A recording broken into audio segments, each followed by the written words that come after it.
Olá, meu nome é Francisco Mateus, sou acadêmico do curso de Engenharia Agronômica do Instituto Federal Catarinense, campus Araquari.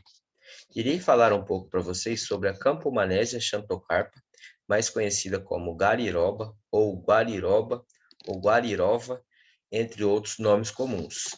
A disciplina na qual estou apresentando o trabalho é fruticultura de clima tropical e subtropical, do professor Luciano Alves.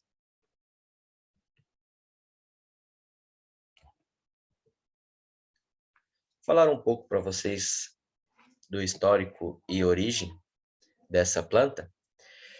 É uma espécie arbórea ou rasteira, comumente falando, nativa do Brasil, com distribuição desde Minas Gerais até o Rio Grande do Sul. O nome tem origem indígena do Tupi-Guarani, que significa basicamente fruta da casca amarga. Ela é uma espécie geralmente encontrada nas florestas ombrófila mista ou ombrófila densa, em casos de árvores isoladas ou mesmo dentro da floresta. O seu consumo in natura até não é muito comercializado, não é muito comercializada a fruta in natura, porém é bastante aceito por diversas pessoas.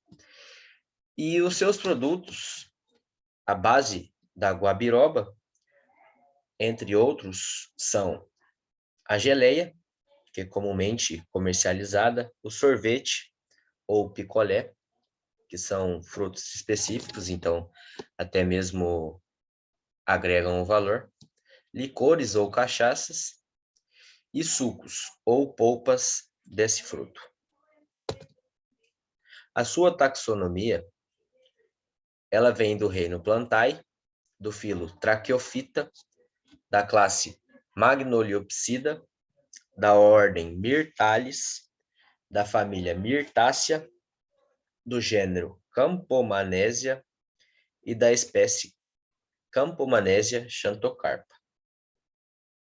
Essa família Myrtácea é muito comum em toda a floresta ombrófila densa e ombrófila mista. O seu plantio em vasos ou até mesmo em outros tipos de solo deverão ser semeadas imediatamente após a sua extração, pois não toleram a desidratação e perdem a capacidade germinativa quando seca. Ou seja, depois de tirado a polpa do suco do fruto, é necessário secar essa semente em papel toalha por no máximo 2 horas e já fazer o plantio. Por que em papel toalha e por que no máximo em 2 horas? Essa semente, ela não tolera muito a exposição ao sol e não tolera essa desidratação, que ela pode perder o seu poder germinativo ou até mesmo perder o seu vigor.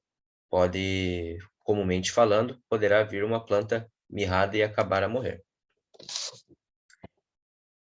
Depois disso, colocar em vasos ou outro tipo de solo com areia, terra vermelha e matéria orgânica.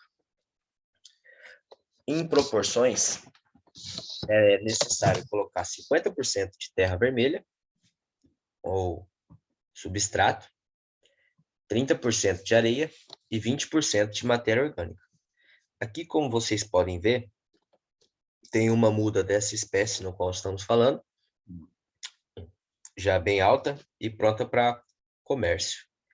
Uma característica comum das mirtáceas, né, da família das mirtáceas, são essas folhas mais pontiagudas e algumas com algum tipo de serra nas suas pontas.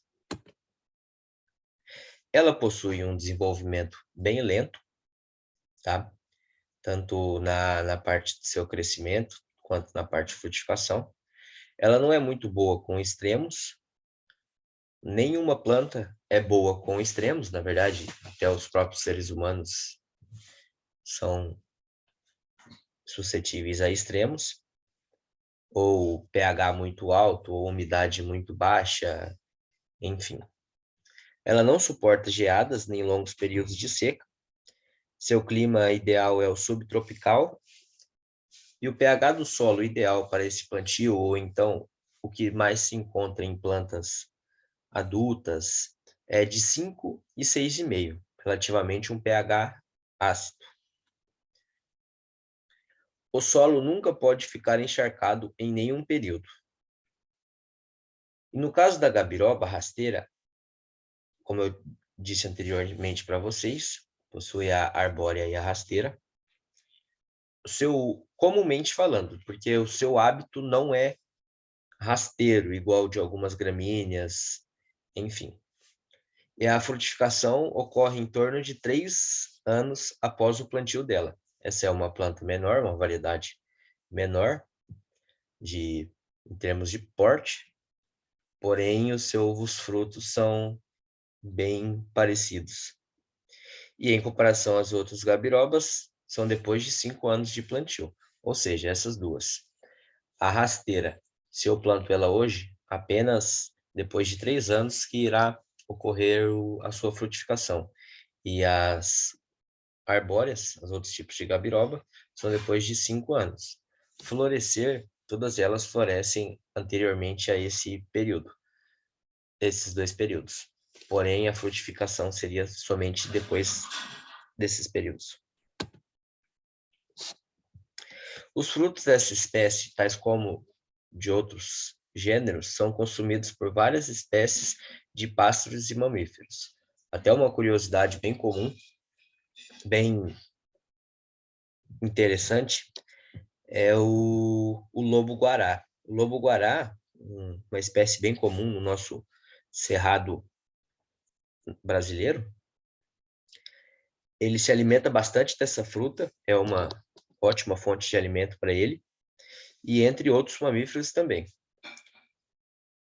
E a Campomanésia xantocarpa é indicada para plantios em áreas degradadas e podem ser utilizada como espécie ornamental em vários lugares do Brasil. Ela é uma espécie bem comum para plantio de áreas degradadas, por ela ser uma espécie rústica e resistente e aguentar alguns intempéries que outras espécies não toleram. Então, esses 2 tipos de variedade, como eu disse para vocês, comumente falando, é a arbórea, que é conhecida como gabiroba amarela ou do mato, podem atingir até 10 metros de altura e o tronco pode ultrapassar 40 centímetros de largura, a altura do peito, conhecido como DAP, ou CAP, que é a circunferência à altura do peito. E a rasteira, que é popularmente conhecida como gabiroba rasteira ou da praia. Caracteriza-se por uma planta arbustiva que pode atingir mais de 1 metro, chegando a 3 metros de altura e rama lateral abundante. Em relação à floração e à sua colheita, a gabiroba cresce lentamente e não é necessário nenhum cuidado especial por conta de sua rusticidade e seu vigor.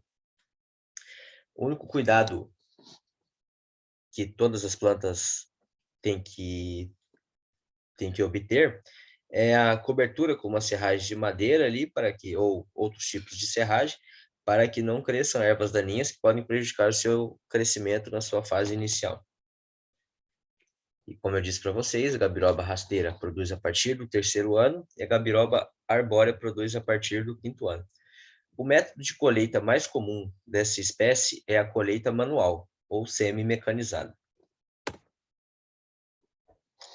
Em relação a pragas e doenças encontradas nessa espécie, não é muito comum, não existem muitos artigos em relação a essa espécie, não é uma espécie inteiramente estudada, porém, na sua produção de mudas, as formigas cortadeiras podem acabar com todas as folhas se mal manejado.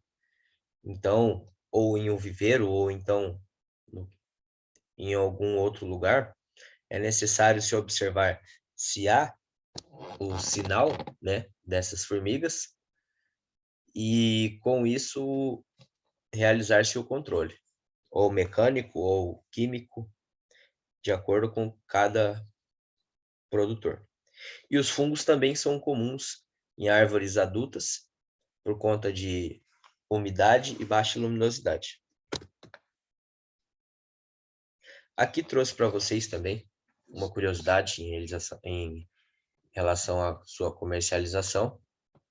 Um ponto negativo em relação à sua comercialização é a dificuldade do plantio dessa espécie,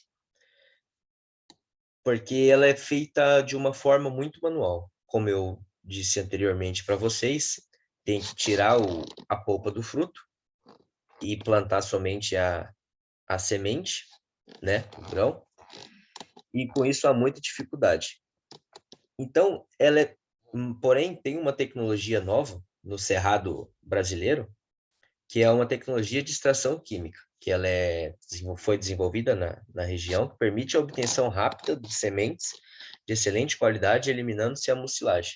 Então, com essa extração química, é possível aplicar esse produto, né? Depois de plantas já colhidas de frutos já colhidos para a semeadura, para o plantio, aplica esse produto. Esse fruto irá secar, a parte da polpa irá secar, deixando somente a parte que interessa para o plantio, que seria a semente, fazendo assim, realizando mais facilmente esse plantio. Trouxe algumas curiosidades para vocês também. Ela tem efeitos terapêuticos. Sua casca e folhas são preparadas por infusão, são adstringentes e usada contra diarreia, mucosa e catarro na bexiga. Achei também bastante interessante do site Saúde Dica, que a gabiroba é um ótimo medicamento natural, claro, se usado com responsabilidade, né? Ela regula a pressão arterial, promove a saúde do coração, fortalece os músculos, remove manchas na pele e trata a queda de cabelo, reduz o colesterol, melhora o humor, atua na proteção da pele, auxilia na prevenção do AVC e previne a anemia. Então, aqui está para vocês algumas referências, todas as referências que eu usei para poder realizar esse trabalho. Espero que tenham gostado de todas as informações e obrigado pela atenção.